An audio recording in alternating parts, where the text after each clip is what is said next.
it off! You're breaking quiet hours. I'm calling the cops. 7 a.m. Saturday. I'm just power washing my own driveway when this woman in sky-high heels storms over, clipboard swinging like a weapon, screaming that right in my face. I shut it down. Lady, this is my property. No. I'm not even in your HOA. Her face goes purple with rage. Lies. I'm the president. Rules apply to everyone. Police are coming now. 20 minutes later, cop rolls up, hands me a $200 ticket for disturbing the peace. She stands there gloating, arms crossed, smirking like she just won the neighborhood war. She thought she had total control. She had no idea the tables were about to flip in the most insane way. One simple move I made days earlier would turn her kingdom upside down and leave her begging for mercy. Ever been unfairly targeted by an HOA tyrant like this? Drop your craziest HOA horror story plus city/state below. Who's ready to see some real karma? 6 months ago, life sucker punched me. Messy divorce, lost the house, had to rebuild at 45. I'm Garrett Blackwood, 23 years as a contractor, building everything from kitchen cabinets to whole additions. When the dust settled, I took what was left and bought this little ranch on Elmwood Drive. Nothing fancy. 3 bedrooms, 2 baths, built in 1973. But here's the key. I specifically chose this house because it sits on the original 1960s subdivision plat. That means it predates any HOA by 15 years. I did my homework, checked every deed and covenant, made damn sure I was buying freedom, not a subscription to someone else's power trip. The house reeked of sawdust and fresh primer when I moved in. Every morning I'd sit on the front steps with coffee in my chipped blue mug, only thing my ex didn't want, planning renovations and pretending my life wasn't a complete restart at middle age. That's when I met the neighborhood's self-appointed dictator, Delilah Thornfield, 52, HOA, president for 8 consecutive years, drives a white Lexus so spotless it probably gets detailed twice weekly, always carrying this leather-bound violations notebook like it contains the Constitution instead of complaints about fence heights and garden gnome placement. Her perfume hits you from 20 feet away. Think funeral flowers mixed with industrial chemicals and pure entitlement. But worse than the smell? The sound. Click, click, click of her designer heels on pavement became the neighborhood's tornado siren. Parents would literally call their kids inside when they heard it coming. Day 3 in my new house. Passive-aggressive note tucked under my truck's windshield wiper. Commercial vehicles strictly prohibited per HOA Covenant Section 4.7b. Remove immediately or face escalating penalties. D. Thornfield, HOA President. My work truck. Same Ford I'd driven for a decade. Honest dirt and tool scratches telling the story of every job, every family I'd helped build their dreams. I walked to her magazine Perfect Colonial, lawn so manicured it looked artificial, and knocked. Mrs. Thornfield, got your note about my truck? She opened the door wearing a smile that could freeze hell. I trust you'll comply by 5 p.m.? Actually, ma'am, I'm not in your HOA. This house predates all covenants by 15 years. The smile died. Her face went through this fascinating progression, pink to red to eggplant purple. Impossible. Every property on Elmwood Drive falls under my jurisdiction. Got the original plat maps and deed if you'd like to review them. Slam. Door hit so hard her brass doorbell rattled like a dinner bell. Welcome to Delilah's kingdom. Within days, she escalated. Started parking her Lexus to block my driveway, claiming my truck was an aesthetic emergency for property values. The sharp smell of her exhaust mixing with paint fumes from my bathroom renovation became this toxic reminder that peace was officially over.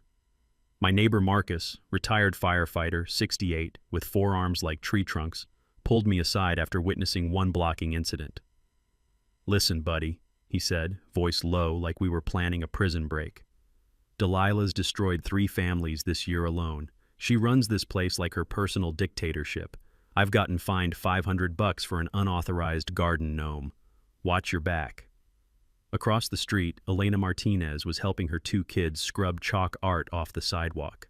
Bright yellow suns and stick figure families disappearing under soapy water because Delilah had declared them unsightly markings on community concrete.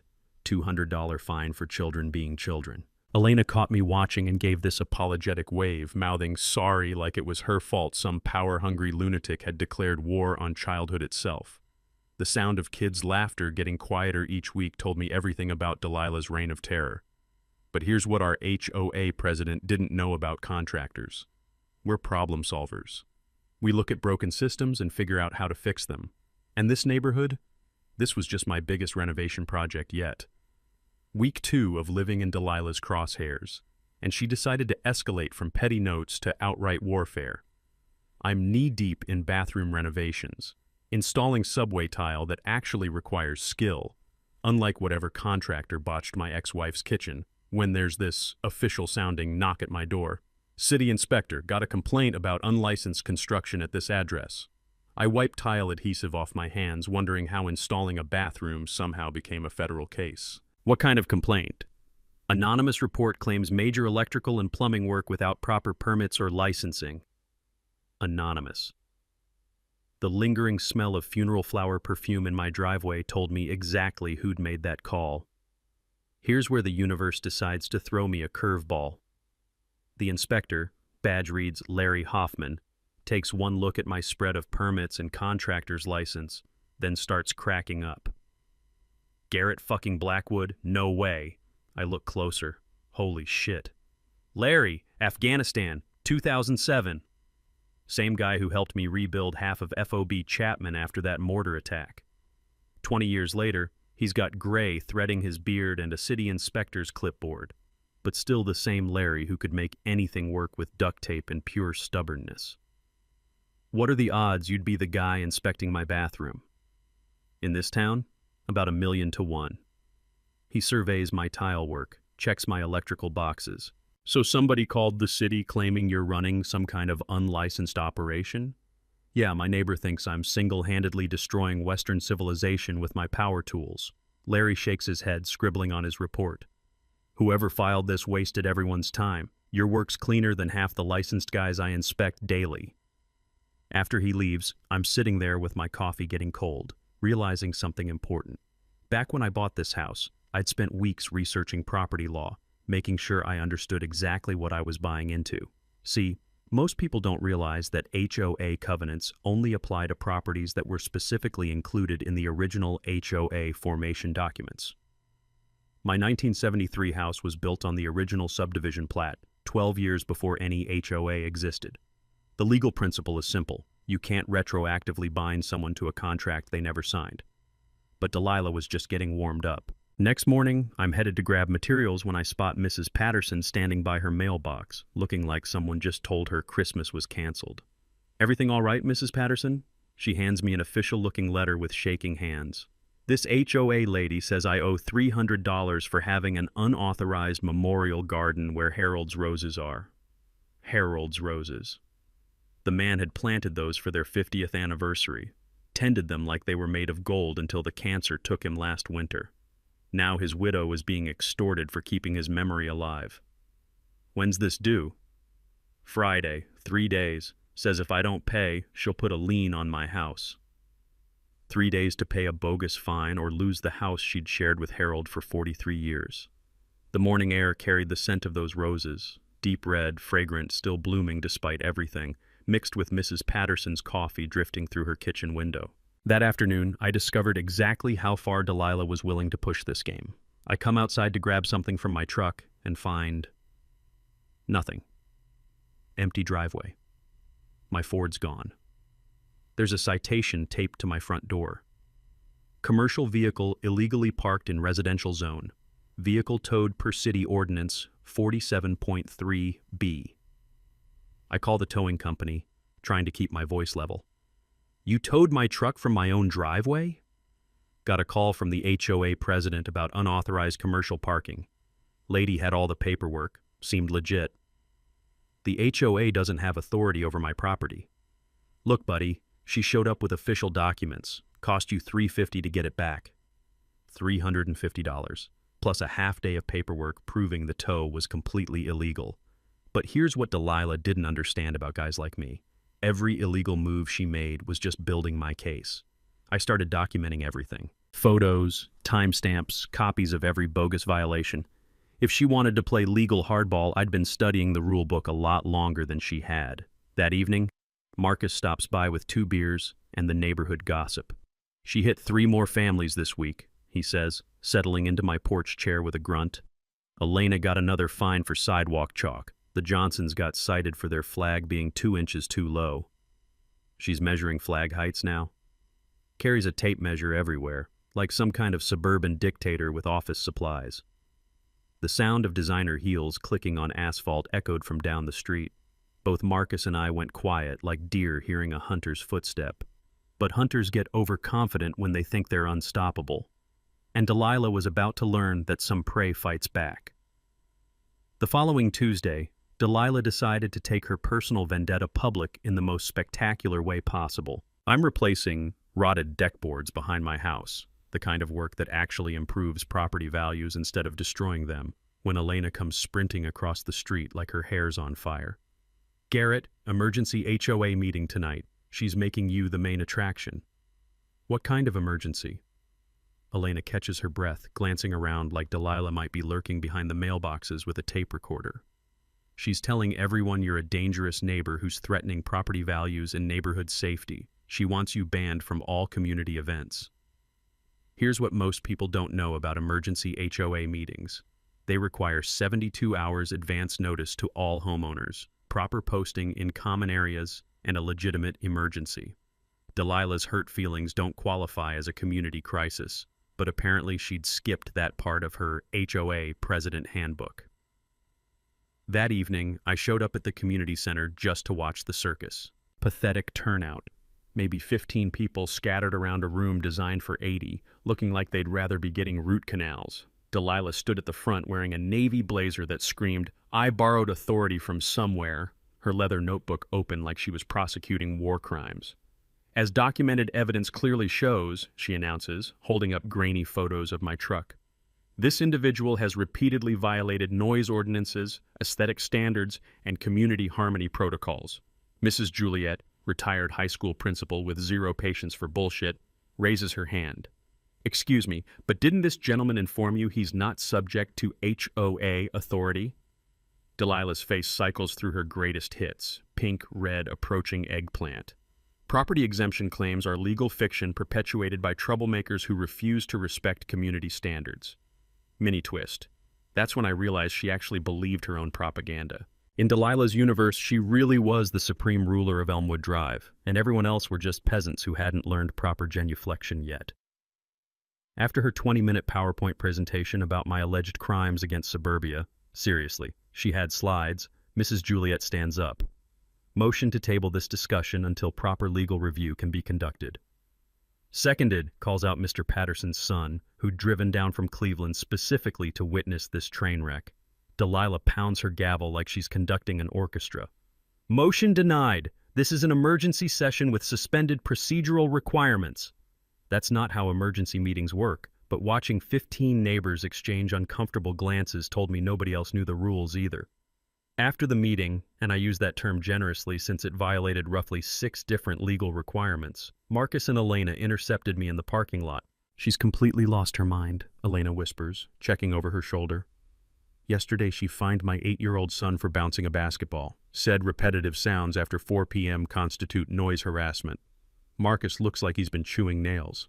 $500 fine for my garden gnome. Apparently ceramic lawn ornaments violate newly established aesthetic dignity standards." What aesthetic dignity standards? The ones she invented Tuesday afternoon. But the real revelation came from Mr. Patterson's son David, still processing what he'd witnessed. She threatened to foreclose on my 86-year-old mother over rose bushes. Roses my father planted for their anniversary. Said if Mom doesn't pay $300 by Friday, she'll put a lien on the house. The evening air carried the familiar scent of Harold's roses mixed with the distant sound of the Garcia twins playing in their backyard. Normal neighborhood sounds that Delilah was systematically trying to criminalize. That night, fueled by insomnia and righteous indignation, I dove into the digital rabbit hole of property records and corporate filings. What I discovered made everything click into horrifying focus. 8 houses on our street had changed ownership in the past 2 years. All forced sales due to unpaid HOA assessments. all purchased by the same buyer, Thornfield Holdings, LLC. I cross-referenced the sale dates with Delilah's violation records. Every family had been systematically targeted with escalating fines, garden violations, noise complaints, children existing in public, until they couldn't afford to fight anymore. The Hendersons, $2,400 in accumulated fines for excessive lawn ornaments, a bird bath and garden flag, sold last spring. The Kowalskis, $3,100 for unauthorized pet activities, their dog barking during thunderstorms, gone by summer. The Washingtons, $1,800 for cultural display violations, wind chimes and a small garden statue, moved in August. Pattern recognition kicked in like a physical punch. This wasn't random HOA tyranny. This was systematic theft, using fake authority to steal people's homes. I started documenting everything, but now with a specific target. If Delilah wanted to play legal games, she'd just handed me the rule book to beat her with. And tomorrow, I'd start building an army. Thursday morning brought Delilah's declaration of total war against my right to exist on planet Earth. I'm barely through my first sip of coffee when my doorbell erupts like a fire alarm. City code enforcement looking about as thrilled to be there as I was to see them. Sir, we've received 7 separate complaints this week about construction violations, noise ordinances, and potential zoning infractions at this address. 7 complaints in 5 days. Delilah had apparently made harassing city departments her new career. The inspector, Rodriguez, according to his badge, trudges through my house with the enthusiasm of someone auditing a morgue. After 20 minutes of checking every outlet, measuring every board, and testing every fixture, he makes his call. Ma'am, I've completed a thorough inspection. There are no violations. The work is properly permitted, noise levels are regulation compliant, and honestly, this house is in better condition than most properties I inspect. Through his phone, I can hear Delilah's voice reaching frequencies that probably violate noise ordinances themselves. Rodriguez pulls the phone away from his ear, grimaces like he just tasted sour milk. Ma'am, filing false reports is a Class B misdemeanor. Continued frivolous complaints will result in charges being filed against you personally. 5 minutes after Rodriguez drives away, Marcus appears at my back gate like some kind of suburban ninja. Emergency neighborhood meeting, he whispers, checking over his shoulder. Elena's house, now, and bring whatever evidence you've got. Shit just got real. Elena's kitchen smells like vanilla candles and desperation. 6 neighbors crowded around her breakfast table looking like refugees planning an escape route. Mrs. Juliet, the retired principal, speaks first. Delilah hit me with $1,500 yesterday for unauthorized cultural displays. Apparently my grandmother's Buddha statue violates newly invented religious neutrality standards. She threatened to call CPS on my kids, Elena adds, her voice barely steady. Said children playing outside without adequate supervision constitutes neglect. Over sidewalk chalk. Mr. Garcia bounces his toddler nervously. 300 more for visible toys in our front yard. She measured the distance from our slide to the property line with an actual tape measure. But here's where things got really ugly. Mrs. Patterson's son David clears his throat. Mom got another notice about Dad's roses. This time Delilah claims they're attracting bees, which she's now calling a public safety hazard requiring immediate remediation. The systematic escalation clicked into place like puzzle pieces. Delilah wasn't just power drunk. She was racing against something. That evening, fueled by rage and contractor-grade stubbornness, I dove back into public records with laser focus. What I found made my blood turn to ice water.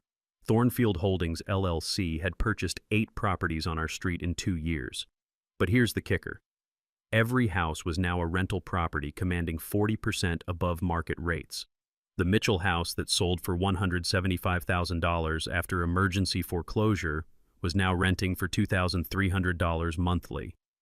I cross-referenced the LLC registration with county business filings. Registered agent Delilah M. Thornfield, holy shit. She wasn't just the HOA president terrorizing homeowners. She was the buyer profiting from every forced sale. The whole operation was her personal real estate acquisition scheme, using fake authority to steal houses and flip them for rental income. But the really ugly part? I found mortgage records showing Thornfield Holdings was leveraged to the hilt. The company had loans against all 8 properties, with balloon payments coming due in 6 months. She needed more acquisitions to service the debt, which explained the sudden escalation in her attacks. Friday evening, Elena shows up at my door with mascara streaked down her cheeks and a manila envelope trembling in her hands.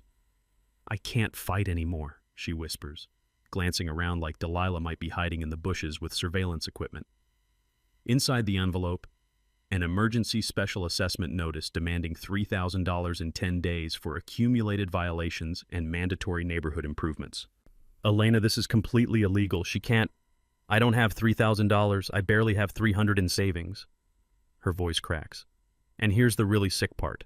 She told me if I can't pay, she personally knows someone who'd be interested in purchasing my property for fair market value to help me avoid foreclosure.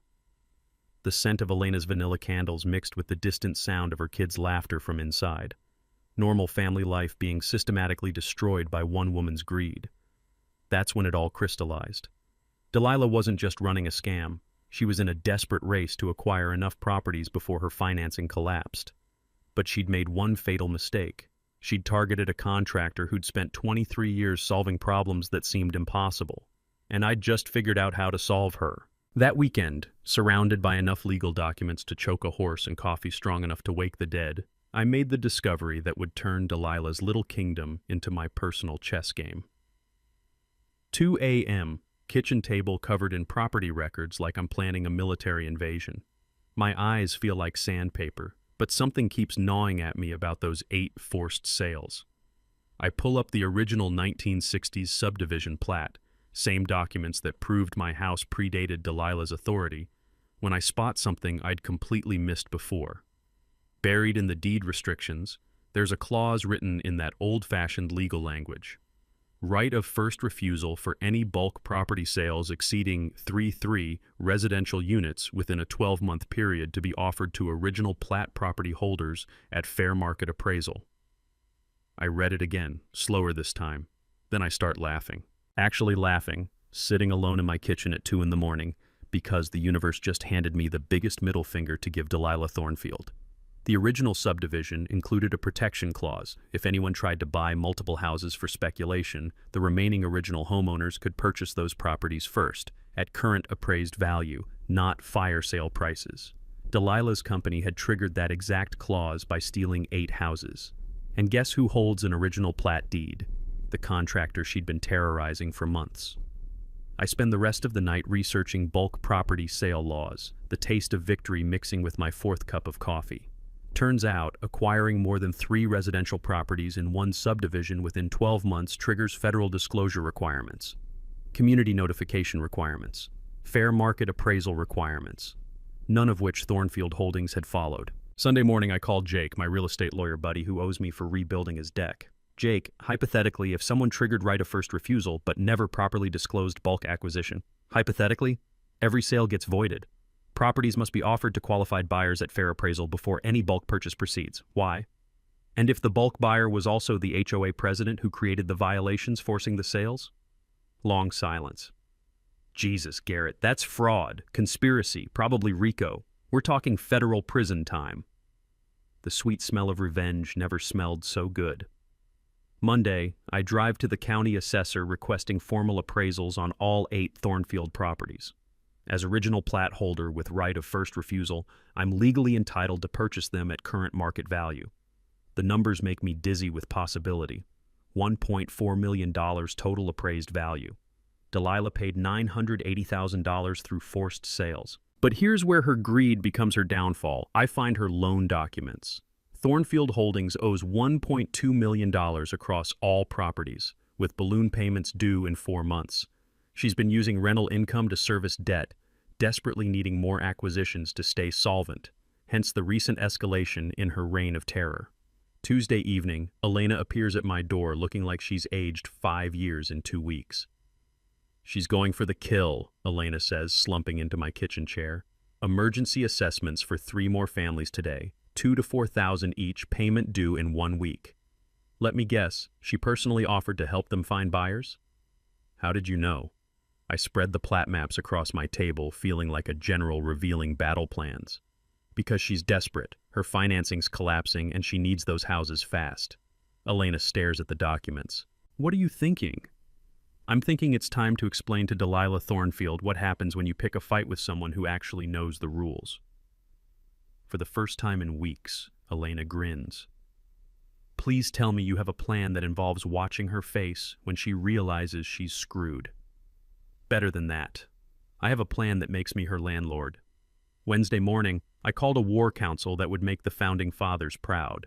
My kitchen table became mission control, coffee brewing, documents spread like battle plans, and the kind of determined energy that builds actual revolutions.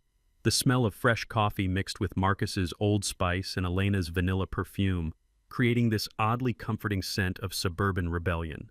Marcus arrived first, carrying his firefighter's toolkit like we were planning to rebuild civilization. Elena showed up with legal pads and the steely expression of someone who'd watched her kids stop laughing. Mrs. Juliet brought homemade snickerdoodles and 4 decades of experience destroying administrative tyranny. "All right, people," I said, channeling every construction foreman I'd ever worked under. "Here's how we're going to turn Delilah Thornfield's world upside down." The plan had 3 phases, each more satisfying than the last. Phase 1. I invoke my right of first refusal on all 8 stolen properties.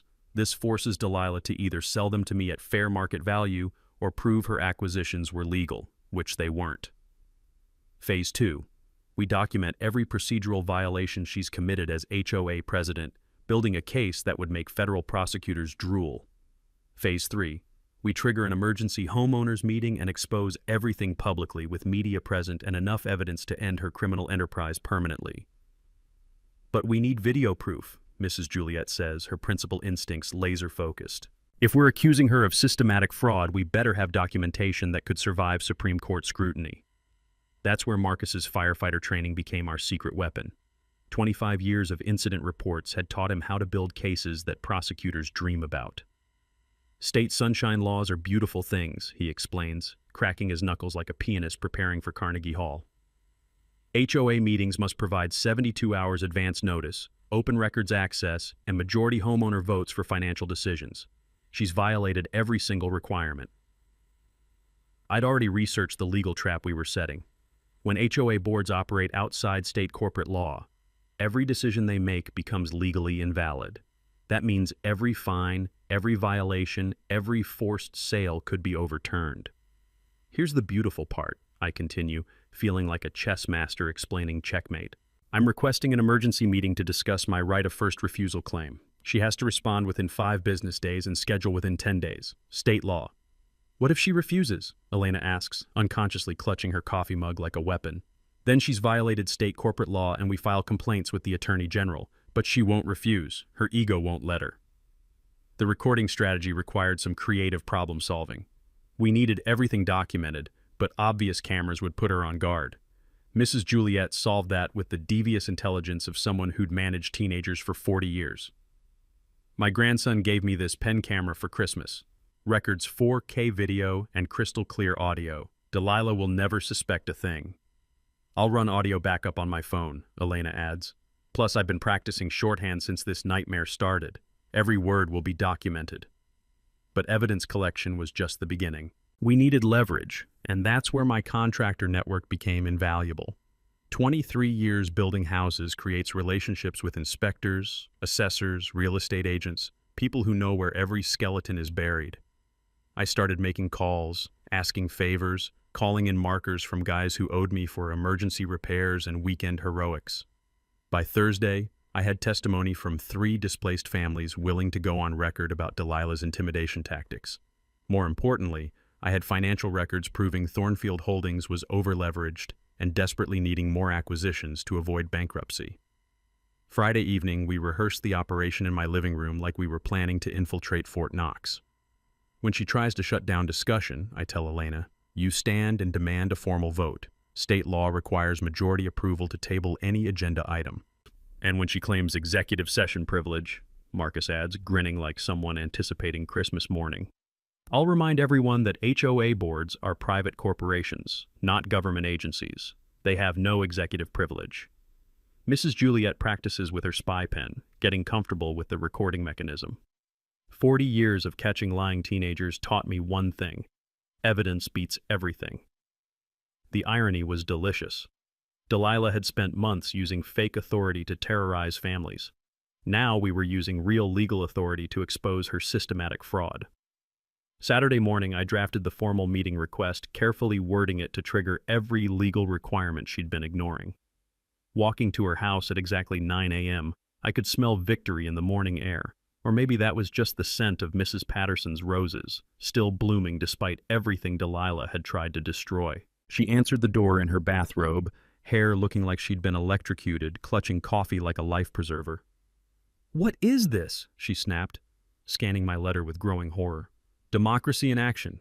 You have 5 business days to respond, 10 to schedule. State law." Her face cycled through the rainbow of rage. "This is harassment." "No, this is justice. Might want to Google the difference." Her door slam rattled windows 3 houses down. The countdown had officially begun. Monday morning brought Delilah's response to my meeting request, delivered via certified mail like a declaration of war. Instead of the simple acknowledgement required by state law, she'd written a 3-page manifesto that read like the diary of someone slowly losing their grip on reality. She denied my spurious legal claims, questioned my mental competency, and declared that disruptive elements will not be permitted to undermine community stability through frivolous legal harassment. She'd also scheduled the meeting for Saturday at 6 p.m., 2 days short of the legally required 10-day notice. Either panic was making her sloppy, or she genuinely believed laws were suggestions that didn't apply to her personal kingdom. But Tuesday morning revealed exactly how desperate Delilah had become. I wake up to Marcus standing in my backyard, staring at something with the expression of someone who'd just discovered a crime scene. "You're not going to believe this shit." My security cameras, the ones I'd installed to document her parking violations, had been spray-painted black during the night. Not just covered, but methodically vandalized with what looked like automotive paint, applied with the kind of precision that suggested premeditation. "This is felony destruction of property," Marcus says, examining the thick paint coating. "She's gone from petty tyrant to actual criminal." The taste of morning coffee suddenly turned bitter as the implications hit me. Delilah wasn't just escalating, she was panicking. Wednesday brought proof that her desperation was reaching psychotic levels. Elena appears at my door at 7 a.m., clutching another certified letter and looking like she hadn't slept in weeks. Emergency special assessment, $5,000, due Thursday. $5,000 for a single mom whose biggest splurge was taking her kids to McDonald's on payday. What's the alleged violation this time? Ongoing disruption of community noise standards and failure to maintain appropriate household supervision protocols. Elena's hands shake as she reads. She's claiming my children playing outside after school constitutes a persistent public nuisance requiring immediate professional remediation. The systematic acceleration was becoming crystal clear. Delilah knew Saturday's meeting would expose her operation, so she was trying to force out as many families as possible before her house of cards collapsed. Thursday brought the most vicious attacks yet.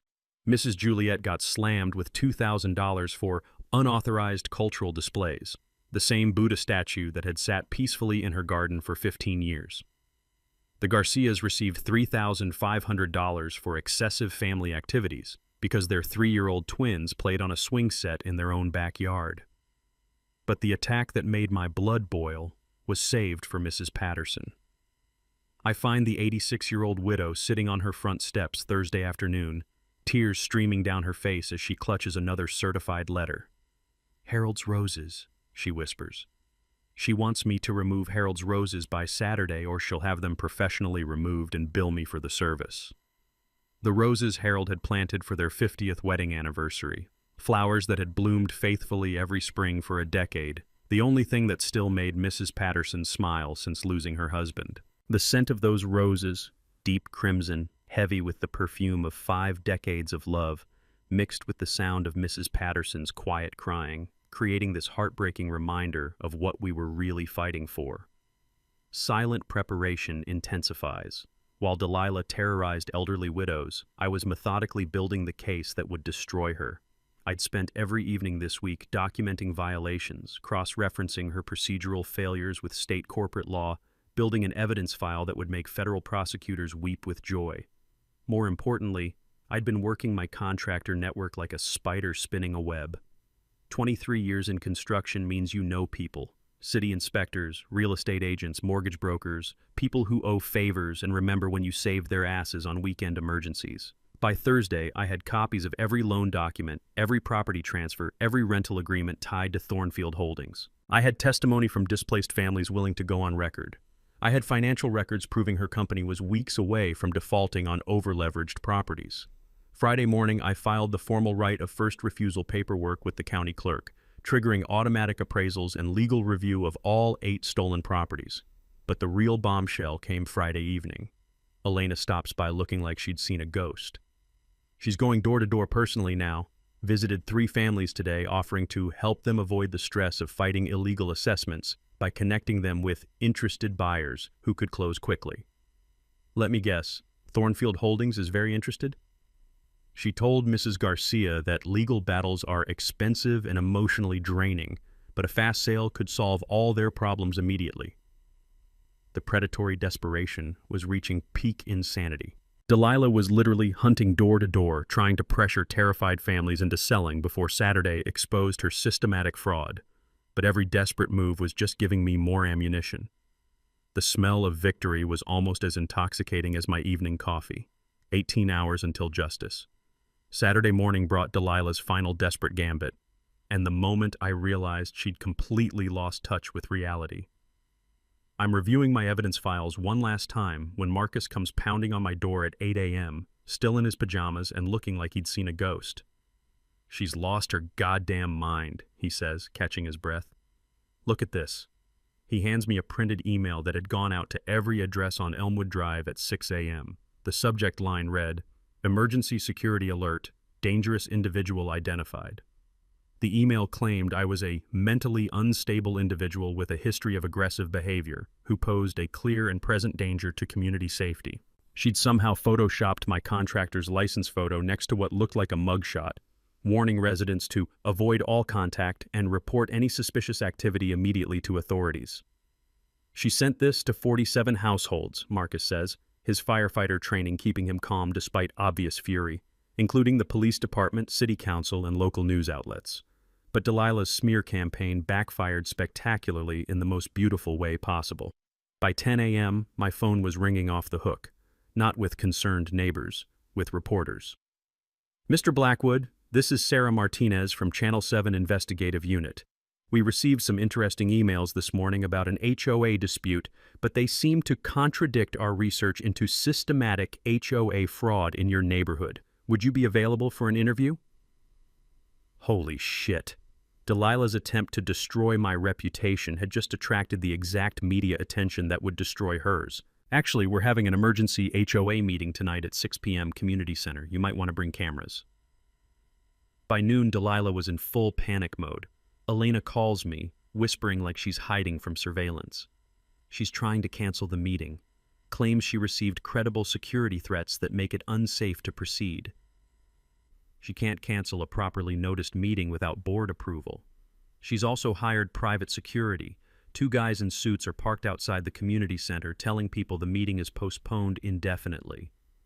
The illegal intimidation was reaching federal crime levels, but it also meant Delilah was completely desperate. When cornered animals get this frantic, they make catastrophic mistakes. I spent Saturday afternoon coordinating with my team like we were planning the Normandy invasion.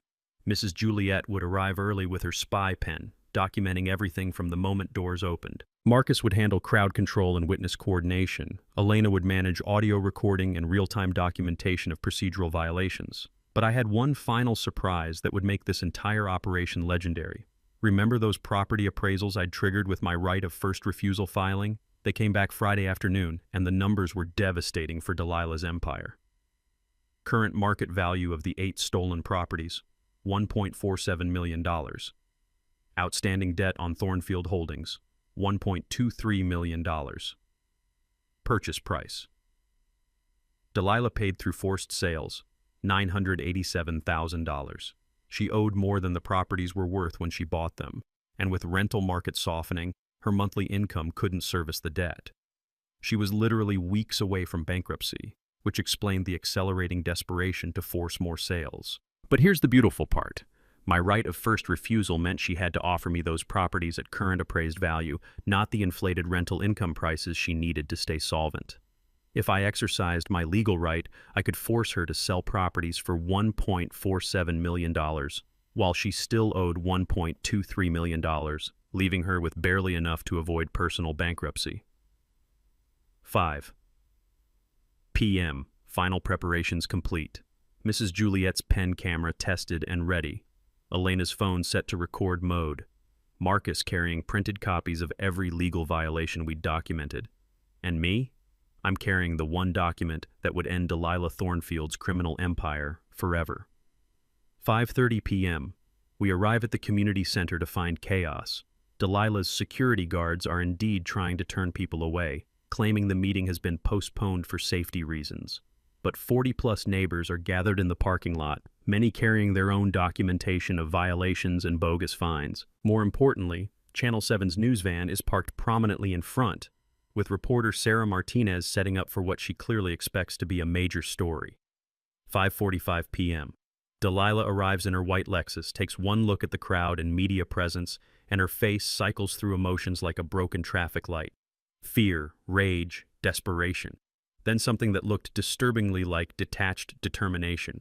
The smell of approaching thunderstorms mixed with hot asphalt and the collective anxiety of 40 people who'd been terrorized for years, all gathering to watch their neighborhood dictator face justice. As we walk toward the community center doors, Elena grabs my arm. What if this doesn't work? What if she somehow weasels out of everything? I smile, patting the folder containing Delilah's financial death warrant. Then she's better at magic than mathematics. The community center had never seen anything like what happened next. 47 residents packed into a room designed for 30, with Channel 7's camera crew positioned for maximum coverage and Delilah standing at the front podium like Napoleon facing Waterloo.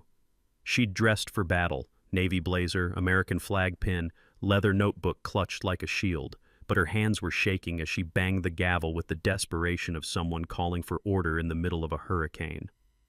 This emergency session is called to address false and defamatory claims made by a disruptive individual, she announces, voice pitched higher than usual. However, due to safety concerns, I'm limiting discussion to essential business only.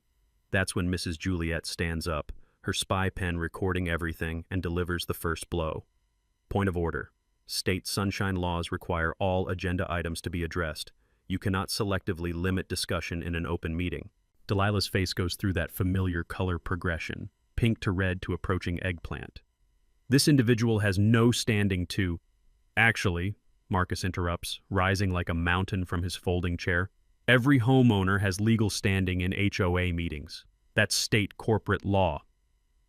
The crowd starts murmuring as people realize this isn't going to be another one of Delilah's scripted performances. I stand up, folder in hand, and deliver the opening that changes everything.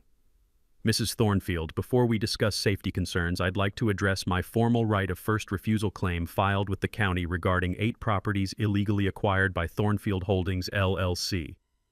The room goes dead silent. Delilah's face drains of color so fast I thought she might faint. That's not on the agenda, she stammers. Emergency meetings allow any homeowner to raise issues affecting property values, Elena says, reading from her phone. It's in your own bylaws, section 4.7. I walk to the front of the room, feeling 47 pairs of eyes and one news camera tracking my movement. Ladies and gentlemen, for the past 8 months, you've been terrorized by someone operating completely outside the law. Every fine issued, every violation notice, every threat of foreclosure, all of it was illegal. I open my folder and pull out the first bombshell. Delilah Thornfield has been running a real estate acquisition scheme using fake HOA authority. 8 families have been forced from their homes through fraudulent violations, with all properties purchased by her company, Thornfield Holdings. Gasps echo through the room. Mrs. Patterson starts crying. The Garcia family looks stunned. Marcus helps me project bank records on the community center's ancient overhead screen. Here's how the scam worked. Create bogus violations with escalating fines. When families can't pay, threaten foreclosure. Force them to sell cheap. Buy through the shell company. Rent at 40% above market rates. The numbers don't lie. $987,000 in forced purchases, now worth $1.47 million, generating $23,000 monthly rental income. Delilah tries desperately to regain control. This is defamation. Security, remove this individual immediately. But her security guards had mysteriously vanished when the news cameras arrived. Mrs. Juliet stands up, her teacher authority cutting through the chaos.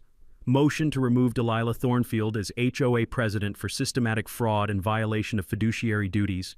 Seconded, calls Mr. Garcia. Thirded, shouts Mrs. Patterson, surprising everyone. That's when I deliver the knockout punch. Unfortunately, it doesn't matter what this meeting decides. Mrs. Thornfield's company is in default on $1.23 million in property loans, with balloon payments due in 6 weeks. I pull out the loan documents, holding them up for the camera. But here's the beautiful part. My right of first refusal as an original plat holder means she has to offer me those 8 properties at current appraised value, $1.47 million, regardless of her financial situation. The room is dead silent as the mathematics sink in. Congratulations, Delilah. You just became my tenant. Her clipboard crashes to the floor. The leather notebook falls open, revealing pages of violation notices pre-written for families she planned to target next. That's when Officer Rodriguez, the same cop who'd cited me for power washing, walks through the door, but not alone. 2 detectives in suits follow him, along with someone wearing an FBI windbreaker. Delilah Thornfield, you're under arrest for conspiracy, fraud, and violation of federal RICO statutes. As handcuffs click around Delilah's wrists, 47 neighbors burst into spontaneous applause. Mrs. Patterson stands up clapping with tears streaming down her face. The Garcia twins start cheering like their team just won the World Series. Sarah Martinez from Channel 7 captures every moment as Delilah is led away, her American flag pin catching the fluorescent lights one last time. The woman who'd terrorized an entire neighborhood with fake authority was leaving in real handcuffs. Justice had never looked so beautiful. 3 months later, Elmwood Drive had transformed from a neighborhood under siege into something that actually felt like a community. The legal aftermath moved faster than anyone expected. State Attorney General's office launched a full investigation into HOA fraud that eventually expanded to 17 neighborhoods across 3 counties. Delilah pleaded guilty to conspiracy, fraud, and racketeering charges, receiving 4 years in federal prison plus full restitution orders. But the real satisfaction came from the financial justice. I exercised my right of first refusal on all 8 stolen properties, purchasing them for exactly $1.47 million, the current appraised value. After Thornfield Holdings paid off their $1.23 million in debt, Delilah was left with barely enough to avoid personal bankruptcy. The beautiful part? I immediately offered rent-to-own contracts to the displaced families at monthly payments lower than their previous mortgage costs. The Hendersons moved back into their house by Christmas. The Kowalskis returned in January. The Washingtons came home in February, their wind chimes singing in the breeze again. Elena's kids are playing basketball in their driveway again, the sound of bouncing balls and laughter replacing the click of designer heels on pavement. Mrs. Patterson's roses are blooming magnificently this spring, and she's started a neighborhood gardening club that meets every Saturday. Marcus's garden gnome not only returned to its place of honor, but was joined by 6 others, donated by neighbors, who figured if you're going to violate aesthetic dignity standards, you might as well do it with style. For me, this whole nightmare turned into the best thing that happened after my divorce. Fighting Delilah's tyranny gave me purpose, but building this community gave me something I'd lost: hope. I kept my house, obviously, but bought the vacant lot next door and turned it into a community workshop where neighbors can borrow tools, learn basic home repair, and help each other with projects. The smell of sawdust and the sound of laughter have replaced the toxic atmosphere of fear that once defined our street. The recovered funds, $400,000 in illegal fines plus penalties, created something special. Working with Elena, who turned out to have serious organizational skills, we established the Harold Patterson Memorial Scholarship for local kids pursuing trade school education. Mrs. Patterson suggested the name, saying Harold would have loved helping young people learn honest work.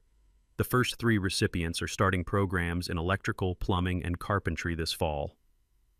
Last month, we held our first annual Elmwood Drive block party, a real celebration voted on democratically, not some dictatorial decree about community harmony. Mrs. Juliet organized games for kids. Marcus handled the grilling. His ribs are legendary.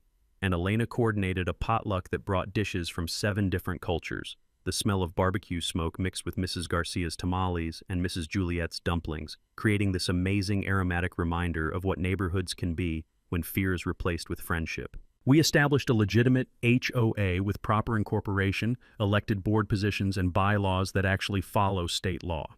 I got elected president unanimously. Apparently saving everyone's homes from a criminal enterprise builds name recognition. Our first official act was creating a Bill of Rights for homeowners, guaranteeing due process, appeal rights, and protection from retaliatory enforcement. Our second was commissioning a memorial plaque for the community center, Delilah Thornfield Memorial Hall for Open Government, a reminder that democracy requires vigilance. This experience taught me that sometimes life's worst moments lead to its most meaningful chapters. I'm dating again, Sarah from Channel 7, actually, whose investigative piece on HOA fraud won a regional Emmy. Who knew saving a neighborhood would improve my love life? But this wasn't my last encounter with petty tyrants drunk on imaginary power. Wait until I tell you about the city inspector who thought he could shut down my community workshop with made-up zoning violations. That story involves a drone, a federal database, and the most satisfying phone call to a corrupt official's boss that I've ever witnessed. You know what gets me about Garrett's story? It wasn't the 1.47 billion or watching Daly in handcuff. It was Mita Patterson clapping through her tears, 86 years old, applauding because someone finally protected her husband Roses from a woman with a fake badge and a measuring tape. They ran that scam for years. It family destroyed $400,000 in bogus files, all because she figured out something was HOA was known. Homeowners don't read the fine print. That right at first refusal clause said there since 1960, waiting for someone smart enough to use it. But here's what really pissed me off. This wasn't some isolated nut job. FBI found 17 other neighborhoods running the same code. 17 makes you wonder what buried in your HOA documents, doesn't it? When's the last time you actually read those bylaws? Because I guarantee there's stuff in there that either save your ass or screw you over. Maybe both. Look, most of us just want to wash our driveways and live in peace. But there's always someone like Dahlia who mistakes a clipboard for a crowd and they count on you being too tired, too busy, or too intimidated to fight back. Garrett wasn't the smarter anyone else. He just got mad enough to do his homework. If you're dealing with your own HOA tyrant, drop your comment below. Some of you are fighting battles that make this look like practice rounds. Hit subscribe if you want to see more petty dictators get their reality check. Because in America, there's never a shortage of people who think authority comes from a letter in a book. Sometimes knowing the rule beats playing nice.